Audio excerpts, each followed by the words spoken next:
So I first ran into this system working for the U.S. Forest Service. Forest Service loves to provide their own materials, and I showed up on the job site and they said, hey, this is what you're gonna use for your braces. And I was extremely skeptical. And I liked it so much, I figured it would be perfect for this video to show you how strong that this is, despite it being incredibly light and easy to install. It takes 2 of these panels. This is an end panel, and then we are going to install another panel right over here that basically makes our entire stretch panel.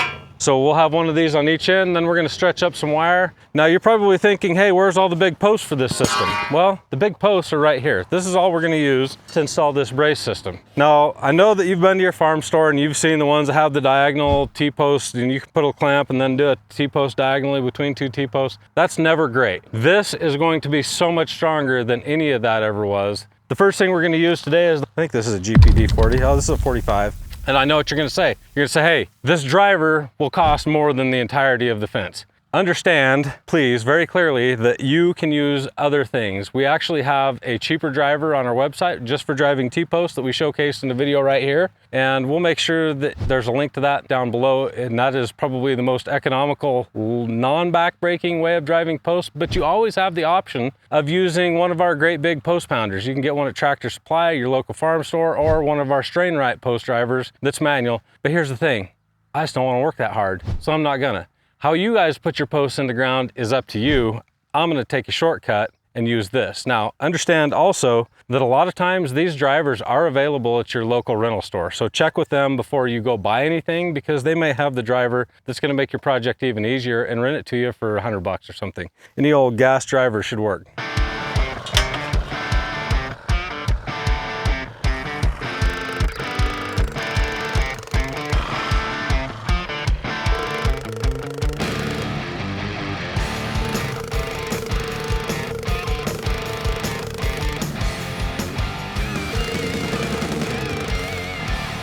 All right, that's all there is to it. Now all our braces are set. I'll show you quickly how we go about finishing these up. And that took us, I don't know what, 10 minutes? This, we're just gonna kind of plumb it up so it's even here. Now, if you were doing, we actually ran into this on that job where it was on a hill and all we did was step this down. You may need taller posts if you're gonna step this, because you want these to be square, even if this peg down here doesn't touch the ground. Same thing over here. This one will always be on the ground, but this one will be up in the air like that. It's not a big deal, so you can use these on terrain. I can hear the skepticism in your eyeballs right now, because this is all that is gonna hold this fence together. But just trust me when I say it's a lot stronger than it looks. We're just gonna put 2 on the end post, 2 on the center post, and then 1 at the very bottom of the last post.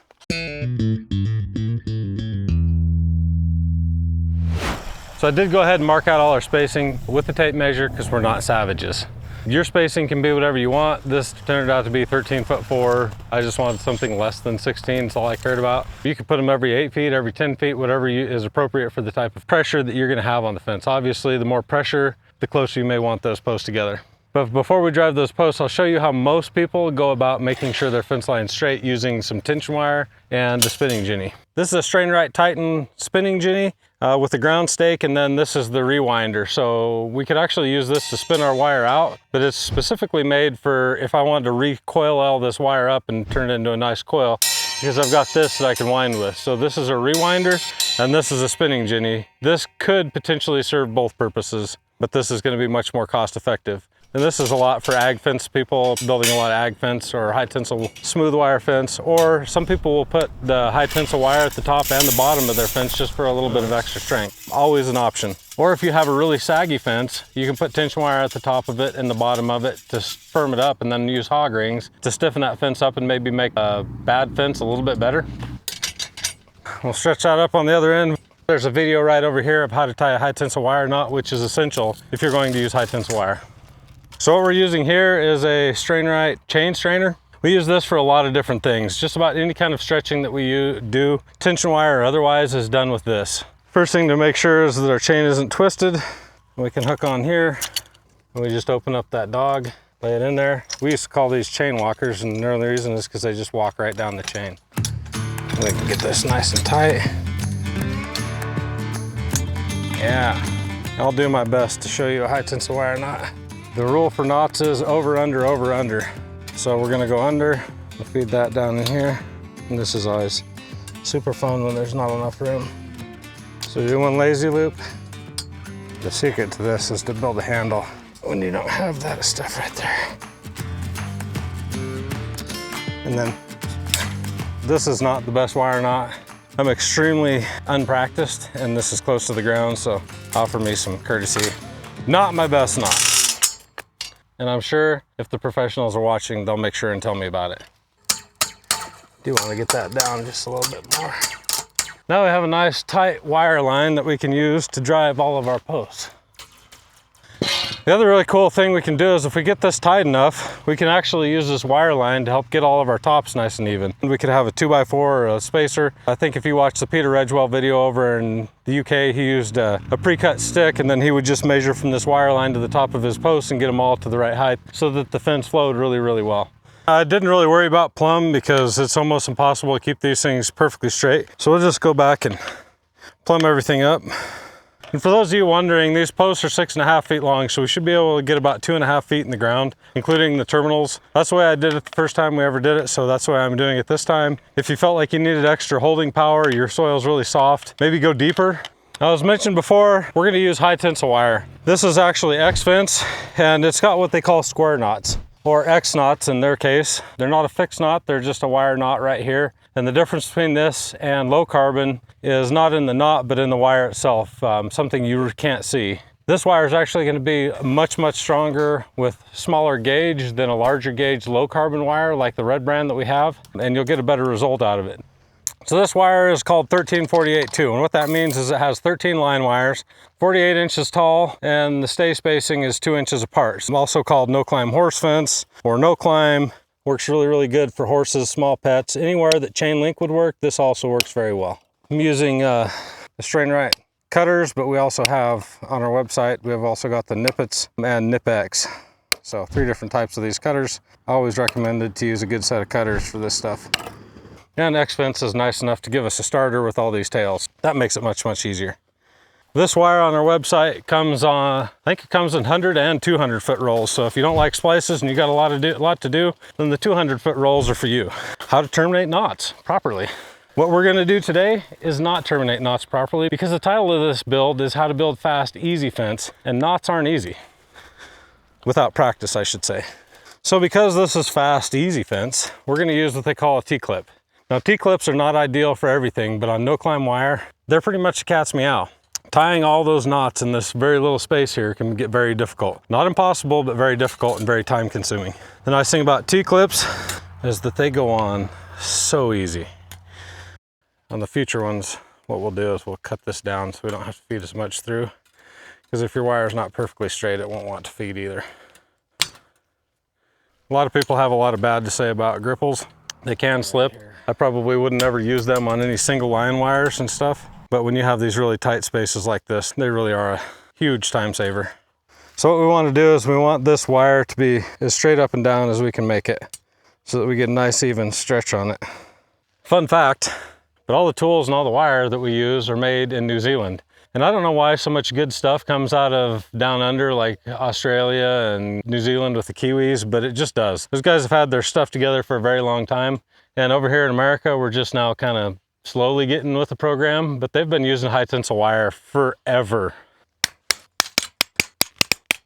So this is Strain-Rite's 48 inch tall wedge board strainer. And it basically takes the place of a 2x4. So back in the day when I very first started fencing, we used to sandwich 2x4s together and hope that that would grip the wire tight enough. However, it's not a very effective method because it will slip quite easily, especially if you're going to put proper tension on this high tensile wire. I hear a lot of people say, I get my fence super, super tight. I can almost assure you, you don't get your fence as tight as you should or as tight as you would if you could stretch it properly using one of these boards. They are a little bit more expensive, so they're a professional grade tool. We're going to use this because I have it at my disposal and I want to use the right tool for the job. And we've already done quite a detailed video on how this thing works. So if you want more information, check this video out right over here. Basically, we're gonna set this part underneath our wire and then we're gonna set this on top of it. Right like that.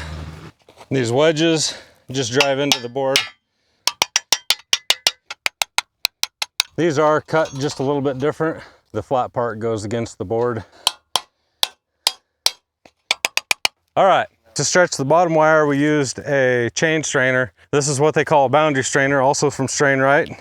And because we're gonna pull this a lot further, we've got a lot longer chain, so this has those 20-foot chains, and we basically use them in place of a come-along. I hate come-alongs, I hate cables, I hate frays where they're poking my fingers. I just don't like them. And this is a better tool. I'm just going to use the tail of my original chain to wrap around that post to give me a loop. And then I can snap this in there. And then again, making sure that we're not twisted. We're gonna do one at the bottom and we'll do another one at the top. We're just gonna slowly tension these up. And as we do that, this wire should stand up. I feel like I can get more on it. Oh yeah. Now what I wanna do is I just wanna kinda eyeball this and make sure. Nope, we need some more at the bottom. So there we are, we're all stretched up. It stood right up on its own. I didn't even have to do anything. This is just a little under 100-foot run. Like if I push on it, I've got some flex. For a quick, easy fence, I don't think I want to stretch it much more. These braces, while they are fast and easy, I don't think they're going to take the tension, so I don't think we're going to push it that hard, because I can almost guarantee you we'll fold these things over. But we're able to get a good tension on this. This is tighter than what 90% of fences that I see out there are. Might actually, let's go one more crank. Yep. One of the reasons that I decided to overstretch it is because I'm going to do the best I can to get all this slack out of this piece, but inevitably some of that slack is not going to get taken out and it's going to make the rest of the fence just a little bit looser. So I'm going to overstretch it knowing that that's going to happen. But surprisingly enough, what I will say is this brace system, while it's not strong this way, if we had a corner here, it would be much stronger. It is very, very strong this way. Like I'm not seeing any pull out, any movement, nothing at all. Incredibly strong for what it is.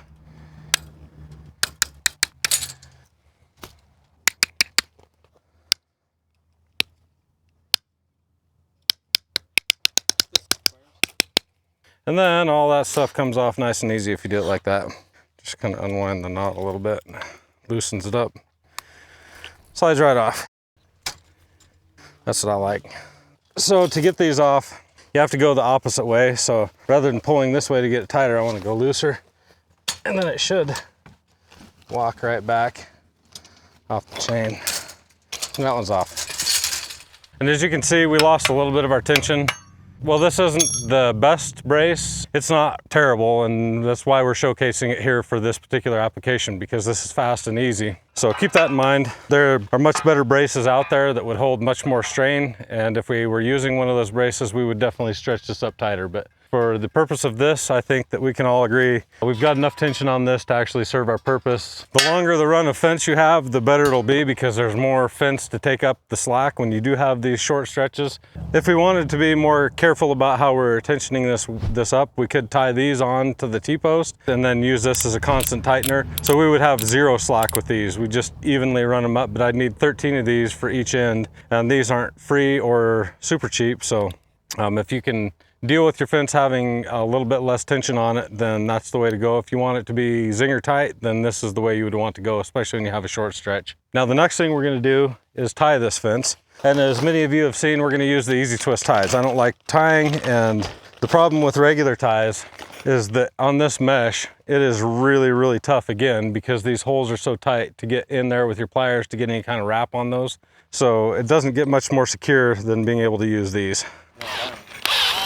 Let's do about 4 on it.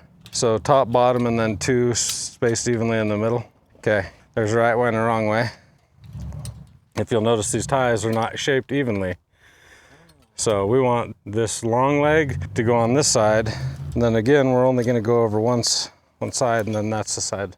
Then we just pinch these together, spin my drill to get all the way up. Yeah, it's just like that.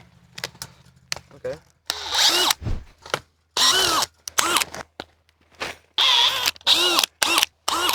Again, I feel like I really need to say this, because there's going to be a million comments down below saying, hey, that fence isn't tight enough, or that's a really cheap brace, or that's not braced good enough, or whatever the comment may be. Understand, this is for people that need a temporary solution and need to get it done quickly and with limited hand tools. The only tool we really used was this drill, if you chose to use a drill. We used our wedge board, we used a pounder, which can be a hand pounder, and we're able to get this done very quickly and easily. Is it as tight as we could possibly get it again? No, it's not. One of the reasons that I can tell it's not as tight as I would like it is because if you look in here and you look down this fence, you're gonna see that everywhere it whoops in just a little bit, which means that there's still slack in the wire. So when I let it off, I actually introduced more slack into the system than what I really wanted, but I was just afraid to pull on these braces any harder for fear that they would crumble. Another thing I feel like we might get asked is how far between braces do I need to go? And the answer is as far as you can pull reasonably. On a system like this, I might put a brace in the middle, so maybe every 500 feet on a setup like this if you're gonna do woven wire. Now barbed wire, I wouldn't have any problems going quarter mile pretty easily because there's a lot less friction as you're pulling the wire tight. Another thing to mention, these ties do have an end that sticks out, and this is as far over as we can get that. Now, if we wanted to take an extra step of precaution against damaging or harming people or animals, we would knock this straight down or bend it over and let it hold. But this is gonna hold 1,000,000 times better than a standard T-post clip, which is why we use them, not to mention how much easier they are, because you can see the space here is only about as wide as the T-post, making this an extremely difficult fence to tie. Using 2x4 no climb wire, the only solution as far as I'm concerned is the easy twist tie. This is 1,000,000 times better than what I see people typically putting up for a quick easy fence. It's somewhere between the best and somewhere between the worst. It's in the middle, it's gonna get the job done, it's gonna last you for quite a while and probably indefinitely, honestly. Until next time, I'm Mark with SWI in Wyoming. We're glad you tuned in and I hope you have a good dang day.